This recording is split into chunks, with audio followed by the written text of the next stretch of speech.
नित्य प्रति जो आपको साधना का क्रम बताया गया है कि नित्य प्रति साधना में कुछ वक्त देना प्रारंभ करो, अपने बच्चों को बैठा लो, अपने ज़्यादा अपने बच्चों के प्रति सजग रहो। नहीं, जिस तरह का वातावरण समाज में फैल चुका है, पश्चिमी सभ्यता चारों तरफ अपना साम्राज्य स्थापित करती जा रही है, बच्चे भटकते चले जा रहे हैं। पूजा पाठ करना उन्हें हे नजर आता है, उसे आडंबर समझते हैं, उसे ढोंग और पाखंड समझते हैं, इसलिए उन्हें सत्य की ताकत का एहसास कभी हुआ ही नहीं। सत्य में कितनी बड़ी ताकत होती है उसका एहसास उन्हें कराया नहीं जाता, उन्हें धर्म ग्रंथों का ज्ञान कराया नहीं जाता, उन्हें अपने ऋषियों मुनियों के बारे में बताया नहीं जाता, साधक साधिकाओं के बारे में बताया ही नहीं जाता। उस दिशा में समाज को प्रेरित करने का कार्य करो। नशा एक सबसे बड़ी महामारी है और खासकर तो हर देश में ध्यान देना चाहिए कि शिक्षा, सुरक्षा और स्वास्थ्य, तीन विभागों में तो एक भी व्यक्ति नशा करने वाला होना ही नहीं चाहिए। अगर इन विभागों में नशा करने वाला होगा तो राष्ट्र को बर्बादी के रास्ते पे ले जाएगा। अतः सजगता से उस दिशा में कार्य करो। नेपाल में भी भक्ति मानव कल्याण संगठन के सैकड़ों हजारों कार्यकर्ता आज उस दिशा में धीरे धीरे करके कार्य कर रहे हैं। नेपाल राष्ट्र भी नशा मुक्त बने, उसके लिए मैं अपना सदैव चिंतन नेपाल के प्रति बना करके रखता हूं, अपने शिष्यों के प्रति बना करके रखता हूं। यहाँ के पर्यावरण के लिए भी भक्ति मानव कल्याण संगठन के कार्यकर्ताओं ने अजय सिद्धाश्रम धाम के केंद्रीय कार्यकर्ता अजय अवस्थी जी के मार्गदर्शन में 1 करोड़ वृक्षारोपण का जो लक्ष्य रखा गया वो भी सतत चल रहा है। भक्ति मानव कल्याण संगठन हर उस दिशा में कार्य करता है जिस दिशा को नजरअंदाज किया गया है कि समाज को हम धन दौलत देके किसी का कल्याण नहीं कर सकते। अगर हमें किसी का कल्याण करना है तो उसकी बुराइयों को दूर कर दो, उसे सही विचारधारा प्रदान कर दो, उसे मां की आराधना भक्त के रास्ते पे जोड़ दो। जब कोई साधक किसी भी भक्त के, किसी इष्ट की साधना आराधना भक्त के रास्ते पे चल पड़ता है तो वह सहज भाव से अन्य विचारों से दूर, गलत विचारों से दूर होता चला जाता है। साधना तपस्या के माध्यम से ही जब साधक अपनी आत्मचेतना को प्राप्त करता है तो सहज भाव से सभी धर्म ग्रंथों का ज्ञान उसके हृदय में समाहित हो जाता है, उसके जीवन में भटकाव नहीं आ पाता है। परम सत्ता की आराधना के लिए मैंने 3 मार्ग बताए हैं कि मां से क्या मांगना है। जीवन पर्यंत आप हर जगह हर देवी देवताओं के मंदिरों में जाते हो, मां हमें दे दो, मां ये हमें कर दो। क्यों इन दिन रात ऐसी चीजें मांगते हो? मूल मांग लो। यदि हमें मूल प्राप्त हो गया तो हमें सब कुछ प्राप्त हो जाएगा। और मूल मैंने कहा केवल भक्ति ज्ञान और आत्मशक्ति मांगो। परम सत्ता से यदि मांगना है तो भक्ति ज्ञान और आत्मशक्ति मांगो। किसी देवी देवताओं के मंदिरों में जाओ तो वहां पर केवल भक्ति ज्ञान और आत्मशक्ति मांगो कि हमारे इष्ट की हमें भक्ति प्राप्त हो जाए, हमारे इष्ट का हमें सत्य ज्ञान प्राप्त हो जाए, हमारे इष्ट के हमें आत्मशक्ति, हमारे अंदर जो आत्मा बैठी है उस आत्मा की हम आत्मशक्ति को प्राप्त कर लें।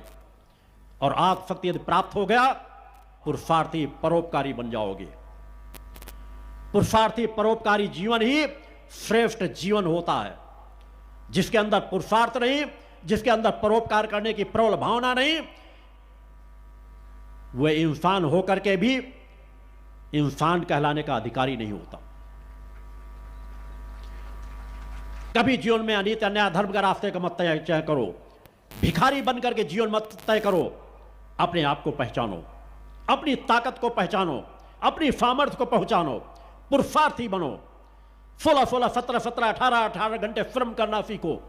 आपका शरीर कभी कमजोर नहीं होगा। एक छोटा बच्चा जो भोजन करता होगा, मैं उतना भोजन लेता हूं। 18 घंटे अपने आप को रत रखता हूं। 2.5 से 3 घंटे से ज्यादा कभी नींद नहीं लेता। 25-30 सालों से मेरे शिष्य मेरे साथ रह रहे हैं, फिर भी आप लोगों से ज्यादा सामर्थ्य रखता हूं। जब चाहूं खड़े होकर के धूप में कार्य करा सकता हूं। साधना में जहां बैठ जाऊं अखंड बैठ सकता हूं। निराहार रह करके जीवन जी सकता हूं। कम से कम नींद लेकर के सतत कार्य कर सकता हूं। यह सामर्थ्य कहां से आती है? आपके गुरु ने उस पथ का चयन किया है। अपने गुरु से ही कुछ सीख लो। गुरु के सानिध्य में रह करके खुद देखो कि गुरु ने 1-2 दिन का जीवन नहीं जिया, साल 6 महीने का जीवन नहीं जिया, 8-9 साल की उम्र से लेकर के आज तक की वही यात्रा चल रही है। 65 वर्ष की उम्र होने जा रही है इस शरीर की। अपने आप को मैं कभी भी 35 वर्ष से ऊपर नहीं मानता। 35 वर्ष का विराम मैंने किसी कारण से दिया है कि शरीर की अंतिम जब तक जीवन की यात्रा तय कर रहा हो, और मेरा संकल्प है कि जहां मैंने माता आदि शक्ति जगजननी जगदम्बा भक्ति की आराधना साधना करके वहां पर माता आदि शक्ति जगजननी जगदम्बा की स्थापना की है, इस शरीर के रहते जीवन का अंतिम सांस तक समाज कल्याण के लिए कार्य करता रहूंगा, जिस लक्ष्य को मैंने निर्णय लिया है, ठाना है। और इस शरीर के त्याग करने के बाद भी सदा सदा उस स्थान पर रह करके समाज की सेवा करने के लिए, समाज जन कल्याण के लिए समाज को सतत दिशा देता रहूंगा। बोलो गुरुदेव भगवान की जय। परम सत्ता ने हर मनुष्य को स्वतंत्रता दी है। अपनी चेतना शक्ति को जगा लो, अपनी कुंडली शक्ति को जगा लो, फिर देखो सब कुछ तुम्हारे हाथ में है। परम सत्ता तुम्हें पूरा अधिकार दे देती है, तुम जैसा चाहो वैसा जीवन जियो, बस परम सत्ता के बन करके जीवन जियो। और जिसकी पूर्ण कुंडली चेतना जागृत हो जाती है, उसके जीवन में कभी भटकाव नहीं आता। धर्म ग्रंथों का ज्ञान प्राप्त करके धर्म ज्ञानी बन करके आप भटक सकते हो, मगर आत्मज्ञानी बन करके आप कभी नहीं भटक सकते। आत्मज्ञानी वही बन सकता है जिसने अपनी कुंडली चेतना को जागृत कर लिया हो। तब की ताकत को समझो जो हमारे ऋषियों मुनियों ने किया है, तपस्वियों ने किया है, बैरागियों ने किया है, त्यागियों ने किया है। हमारे देश की नारियों ने ब्रह्मा विष्णु महेश को भी पालने पर झूलने के लिए बाध्य कर दिया है। नारी शक्ति ने सूर्य की गति को रोक दी है। क्या कुछ नहीं किया हमारे ऋषियों मुनियों साधक साधिकाओं ने। चुल्लू में समुद्र को पी लेने की सामर्थ्य रही है हमारी ऋषियों मुनियों में। हम क्यों भूल जाते हैं? उन दिशाओं में क्यों नहीं सोचते?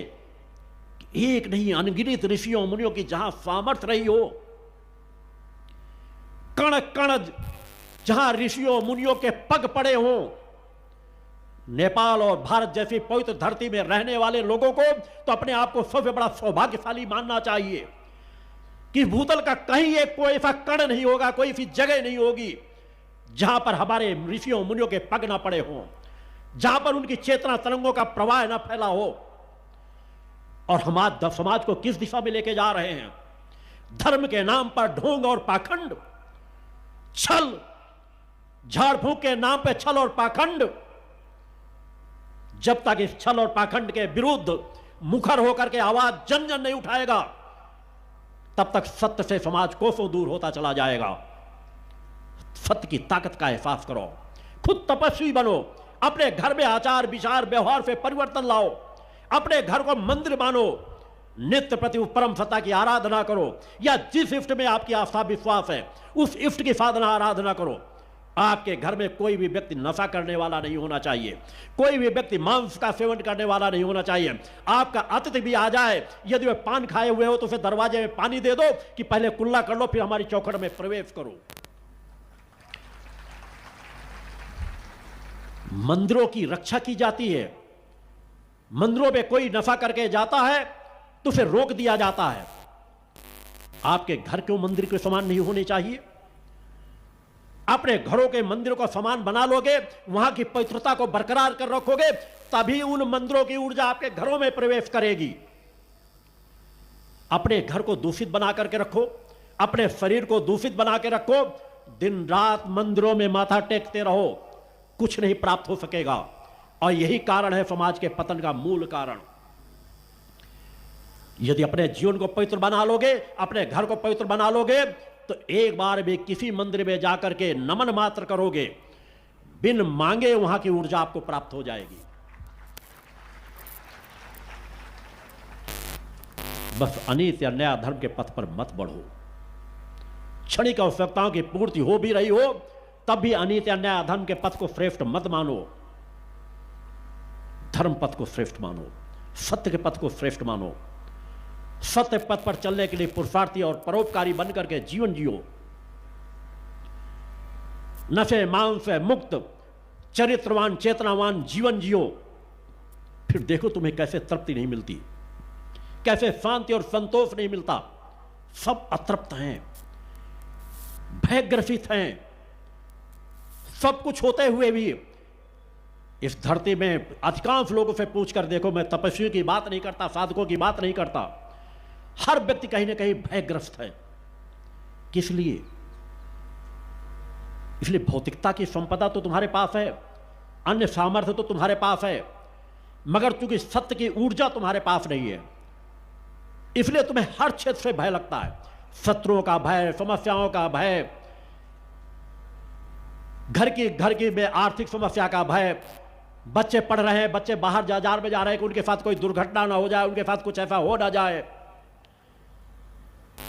कि कोई यात्रा कर रहे हो, भयावह कोई पहाड़ी पड़ जाए, वहां से यात्रा करके निकल रहे हो, उसमें बहुत गुरुजी माता भक्ति याद आएंगी, सब कुछ याद आ जाएगा जब भय ग्रसित होगे, और फिर सामान्य तौर पर भूल जाते हो। समस्याएं खत्म हुई नहीं, फिर वो भक्ति नहीं रहती। तुम्हारे अंदर अलौकिक शक्तियां, सामर्थ्य छिपी हुई हैं। उस सामर्थ्य को पहचानने का प्रयास करो, अपनी इच्छाओं को जानने का प्रयास करो, इच्छा शक्ति को जगा करके देखो।